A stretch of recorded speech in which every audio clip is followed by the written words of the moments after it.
सोलापुरात प्रॉपर्टीच्या वादातून तिहेरी हत्याकांड घडले। दिरानंच भावजाईसह 2 पुतणांचा काटा काढलेला आहे। तलवारीनं वार करत निर्घृण हत्या करण्यात आलेली आहे। संपत्तीचा वाद जीवावर उठलेला आहे। सोलापुरातील बोरामणी गावातील ही धक्कादायक घटना आहे। 7 एकर शेतीच्या वाटणीवरून मागील काही महिन्यांपासून हा वाद सुरू होता।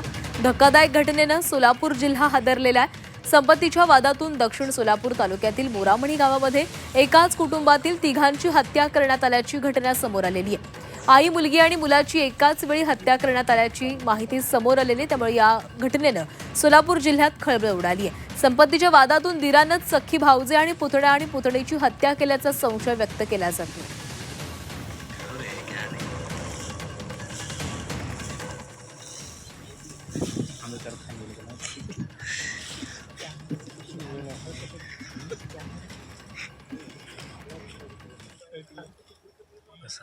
बोरामणी गावामध्ये दिराकडून आई आणि 2 मुलांची हत्या करण्यात आली।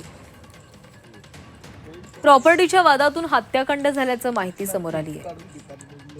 मध्यरात्री आई आणि 2 मुलांवर तलवारीनं हल्ला करण्यात आला। गायत्री प्रिया शिवराय मस्केचा मृत्यू झालेला आहे। आई आणि मुलाचा मृतदेह टेरेसवर होता, तर मुलाचा मृतदेह हॉलमध्ये होता। संशयित आरोपी पप्पू मस्के फरार आहे।